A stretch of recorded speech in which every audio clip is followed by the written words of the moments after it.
That's right. I've seen the Magic Mike movies, and I enjoy them. And they say all we cover here is comic book related movies or geek franchises. Well, not today. Today we're talking about Magic Mike's Last Dance with director Steven Soderbergh, who helmed the first movie, returning to close out the sexiest trilogy that ever existed. So guys, please go ahead, leave a like. It's the most seductive thing you can do. Let's see what's going on in the Last Dance trailer.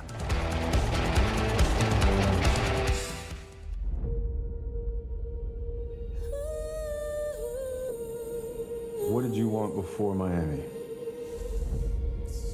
Sell furniture or something, I forget. I just wanted to escape my life. Salma Hayek. Do you like bartending? It's not really what I do. What is it that you really do? Oh, you show her.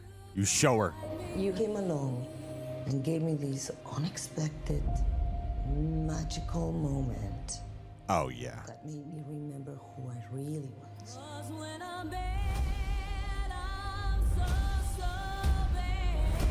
Wow, just these two famous people dancing with each other. Let's go. Why are you Normally he sleeps with them at the end. show at this famous theater? People are numb, disconnected. We're gonna wake them up with a wave of passion they've never felt before. Hell yeah. Without further ado, All right. the visionary artist, Magic Mike.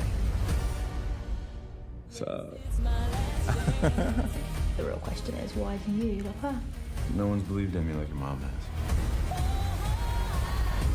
So what's this show about? It's the same old, will she marry for love or money? So what does she pick? Love or money? The real I hope you question pick is, love. why does she feel like she has to choose? It sounds to me she just needs to let go.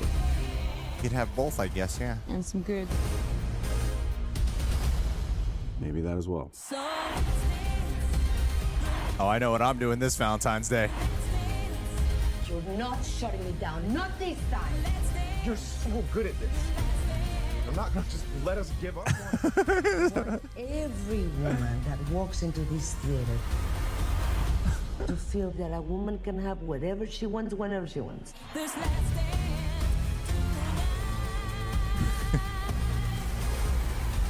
Wait, I know you. You were a cop, right? Did you arrest her? What's your name? Kim? Let you up with a warning, right? Interesting. Interesting. Okay, that's funny because this has like a rom-com vibe. Like I get why they were releasing on Valentine's Day. Because I remember the first. I mean, they've all had a romantic angle in every one of them. You know what's funny is the last movie had both Amber Heard and Jada Pinkett Smith. Put whatever opinion you want into that as you will. I just find it kind of funny that they're both in it. Anyway, guys, this movie. What's funny to me is I remember the first movie having more emotion, a little bit more heart and feels than one might expect out of the Magic Mike franchise. When you see the trailer, you think it's just gonna be like hooting and hollering and guys dancing all sexy. And then you're like, wow, Matthew McConaughey's phenomenal in this movie. And the movie itself just had a little bit more soul than expected. Then they did Magic Mike Double XL. Now, keep in mind, I've only seen these movies like once when the year they first came out. So my memory on specifics is just not that clear. But I remember my feeling being like, oh, this sequel is more like what I thought the first one might be, which is just a really kind of fun movie.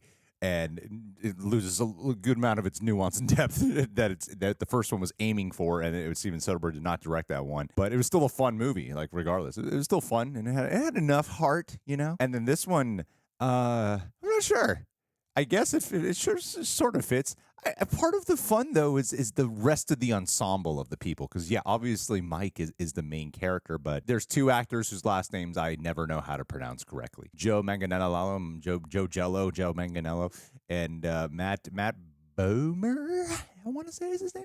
I think they're like wonderful additions to the Magic Mike franchise. I feel like they're such an integral ingredients. This one, I've never seen the Step Up movies, but this kind of looks like the Step Up trailers for those movies that I haven't seen those films, but this feels more akin to that than it does to Magic Mike. Just a little bit more body is being shown in the trailers. And if I'm not mistaken, Magic Mike is a pretty big, is it a Vegas show or a Broadway show, something like that. It seems like it's taking some more of that inspiration of that. I like the idea of like, oh, they people are attending what looks like a classical theater show, but then, oh man, everyone's getting like super turned on by this thing where it's performance art. It's the stage where normally you wouldn't associate it with something this incredibly passionate and seductive, but then here we are where you got attendees. It doesn't look like the crowd is going to be filled with, you know, like the crowds that the first two movies are filled with, or the crowds that you sort of expect when you go watch a Magic Mike movie on opening night. Bunch of women hooting and hollering. That's part of the fun of the Magic Mike experience. I don't get the vibe that this is that kind of movie. Like I don't see this being that film where it is a bunch of women hootering and hollering. Like it's a fun part of the experience. It's a fun part of the crowd. This looks like it is designed to be like, yeah, my girlfriend wants to go see it. My wife wants to go see it. It'd be kind of fun. It looks a little bit more romantic because, you know, don't get me wrong, man. It's kind of crazy to see Salma Hayek in this role. And, you know, like one of the things I saw when I was a kid was her famous sexy dance scene in From Dusk Till Dawn. Never left my noggin. Her and Channing Tatum just being all over each other. I'm drawn to it. Why not? They're two hot-ass celebrities. So, sure, I'll go check it out. I mean, I'm not really sure what they're going for here because the way the plot looks, it looks like such a, like, by-the-numbers type of plot. Like, it doesn't feel like it's doing anything that different in terms of the genre that it's now going into, like, with the dance movie, romantic comedy, even when like you can't threaten me to lose the theater, then they're gonna have some big finale showdown. Like it looks pretty simple and looks pretty basic, and maybe that's all it really requires. They didn't really show us anything from the dance numbers that looks entirely different. I thought the last one ended in a way where, yeah, I could see this being the last movie, but I'm always down for more Magic Mike. Why not? It's Channing Tatum. He's great at what he does, and he looks like he can still move like nobody's business. I'm just curious to see why Steven Soderbergh specifically was like, yeah, this is the one I'm going to return for. I'm going to return for the third installment because I have something that I want to do for this film that is going to stand out and be different from the last ones. Because, yeah, it does look different, but what about it looks unique? That's sort of my question. It does feel more like a typical dance movie, but hey, it still looks more classy, you know? And I don't know. I just want to be in a theater with a bunch of single women hooting and hollering. That's what I want. They're the fun ones to view it. But anyway, guys, what did you think about this trailer? The film looks okay. It looks all right. I'm sure it's going to be more enjoyable than how this trailer actually felt to me. And it has more of that like Broadway vibe to it, which is interesting. Leave your thoughts down below. Go ahead, subscribe, leave a like. Last but not least, let's enter the Michael B., Omni Media. He's joining me for a movie reaction this week. We did Coraline. Don't think I forgot, Michael. You have a dancing background. When your channel is suddenly really tanking, I hope to see you go down a path where you reignite them sexy dance skills. You know what? I need to have a bachelor party. I'm expecting, I'm going to hire you to be the dancer. It's going to be great. Get all my friends here. You're like, yeah, guys. Oh, we got something going. We got something sexy going. Then you show up. And with your beanie and your long hair and your glasses, it's just like, hey, guys, I'm here to be your stripper today. It's going to be so funny. You guys know Omni Media. It's only really funny if you know what he looks and sounds like. He's a good-looking guy. No, I don't mean that. It's just this demeanor would just not be the presence you'd expect. Anyway, Michael, looking forward to seeing if people like your reaction with me and with Coraline. But you're doing a good job, and thanks for being part of our Patreon page for so long.